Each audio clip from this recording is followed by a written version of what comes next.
왜 우리는 하나님의 인도를 바르게 받아야 하는가? 제8강 하나님의 뜻을 분별하는 세 가지 바른 방법 두 번째 시간입니다. 지혜의 길 걷기 상담 보겠습니다. 124페이지 맨 밑에 부분입니다. 지혜로운 자들은 성경을 읽고 기억한다.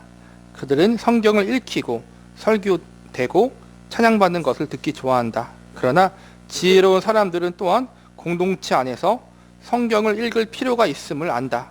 우리는 성경을 읽는 다른 그리스도인들이 말하는 것에 귀 기울일 필요가 있다. 만일 현명한 결정을 내리기 원한다면 우리는 다른 신자들의 충고와 상담을 구해야 한다. 이것은 성경에 분명히 나와 있지 않은 도덕과 무관한 결정이나 선택을 해야 할 때 특히 해당된다. 이것은 우리가 모든 일에 항상 다수의 의견을 따라야 한다거나 우리가 내리는 결정이 늘 모든 사람을 기쁘게 하는 것이어야 한다거나 결정을 내리기 전에 당신의 모든 친구에게 조언을 구해야 한다는 말은 아니다. 하지만 하나님의 말씀이 단정적으로 말하지 않거나 혹은 우리가 당면한 문제가 성경에 언급조차 되어 있지 않을 때 다른 그리스도인에게 귀 기울이는 것은 지혜롭다.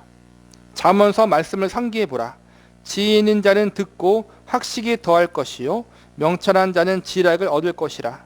미련한 자는 자기 행위를 바른 줄로 여기나 지혜로운 자는 권고를 듣느니라. 의논이 없으면 경영이 무너지고 지략이 많으면 경영이 성립하느니라. 너는 권고를 들으며 훈계를 받으라. 그리하면 내가 필경 지혜롭게 되리라. 하나님 말씀이 성경 말씀, 그 성경 말씀이 우리가 어떠한 것을 결정하고 어떠한 것을 선택하고 또 어떻게 인생을 살아야 할지의 가장 중요한 기준이고 근거예요. 그런데 성경 말씀에 우리가 살아가는 모든 것에 대한 결정에 대한 선택에 대한 구체적인 것이 들어있는 건 아니잖아요. 쉽게 이야기하면은 원리를 제시하는 거지. 예를 들어서 우리가 인천으로 이사 가야 할까요? 부천으로 이사 가야 할 거에 대한 답이 성경에 나와 있지 않아요.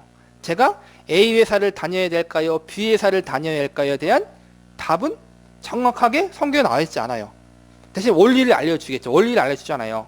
하나님 어떻게 섬기고 어떻게 믿어야 될지, 그리고 내가 선택하는 것에 대해서 우리 신앙에 유익이 되는 건지 유익이 되지 않은 것인지 그러한 원리를 제시해 주는 걸 맞지만은 딱딱 떨어지게 우리가 원하는 답을 주지는 않는다는 거예요. 인간적인 거로.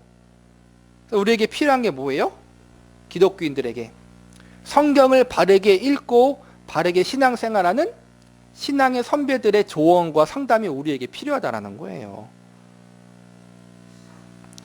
내가 다른 사람들에게 가장 높게 평가하며 동시에 내 자신이 어느 정도 갖추기를 바라는 덕목 중 하나는 학습 능력이다. 다른 사람의 주장이 당신의 것보다 더 설득력 있을 때 기꺼이 마음을 바꿀 수 있는가? 당신의 것이 아닌 다른 사람의 입에서 나오고 심지어 당신의 생각과 반대되는 좋은 의견에 귀 기울일 수 있는가? 그런 생각은 미처 못했어요. 혹은 당신의 취지를 알겠어요 라고 기꺼이 인정할 수 있겠는가? 만일 누구도 당신이 어떠한 것에 대해 마음을 바꾸는 것을 들어본 적이 없다고 한다면 당신은 신이거나 스스로를 신으로 착각하고 있거나 둘 중 하나다. 나는 아내와 상의했을 때 더 나은 결정을 내린다고 한치의 의심도 없이 말할 수 있다. 나는 장로들과 상의할 때 그렇지 않을 때보다 더 나은 결정을 내린다. 친구들에게 먼저 귀 기울일 때 나는 현명해진다. 혼자 결정하고 제일 위험한 것 중 하나가 혼자 기도하고 혼자 결정하는 거예요. 이게 자 뒤에 나오겠죠. 아이러니하죠, 여러분. 혼자 기도하고 혼자 결정할 게 있어요. 분명히 있어요, 여러분. 그런데 또 한편으로는 혼자 기도하고 혼자 결정해서 잘못되게 선택할 수도 있어요. 그러니까 지혜롭게 결정하라는 거예요. 모든 사람에게 일일이 뭘 구하라는 것이 아니라 정말 믿음의 사람들, 하나님의 뜻대로 살려고 하는 신앙의 선배들, 그런 선배들의 충고와 기독교적인 상담을 무시하지 말라는 거예요. 교회에서는 목회자와의 상담, 목회자의 조언, 또 이제는 신앙의 연륜이 깊은 장로님과 권사님들, 혹은 직분은 이제는 없지만은 연륜이 있는 성도들이 있잖아요. 분명히 인격적으로 훌륭한 분들이 있잖아요. 그러한 분들의 조언을 잘 참조하는 것도 지혜로운 길이고 하나님의 뜻을 잘 뭐랄까요? 순종하고 알아갈 수 있는 하나의 좋은 방편이 될 수 있다는 거예요. 무조건적으로 기도하고 하나님의 어떠한 것을 음성을 들어서 결정하는 것, 그게 지혜로운 길, 그게 하나님의 뜻을 분별하는 것이 아니라는 거예요, 여러분. 지혜로운 상담, 기독교적인 상담은 우리에게 꼭 필요한 거라는 거예요. 물론 스스로 결정할 때도 가끔 있다. 그러니까 누구한테 물어보지 말고 기도해서 내가 결정할 게 있긴 있어요, 분명히. 그리고 옳다고 믿기 때문에 인기가 없는 결정이라 할지라도 내려야 할 때가 있다. 사람 눈치 보지 않고 해야 할 결정들이 분명히 있다는 거예요. 그러니까 어느 때 그렇게 결정해야 될지, 그러니까 어느 때 사람 눈치 보지 않고 내가 기도함으로 내가 결정할 일이 어떠한 것인지, 반대로 누군가에게 조언을 구하면서 결정해야 될 것이 어떠한 것인지를 잘 분별하는 것도 지혜예요, 여러분.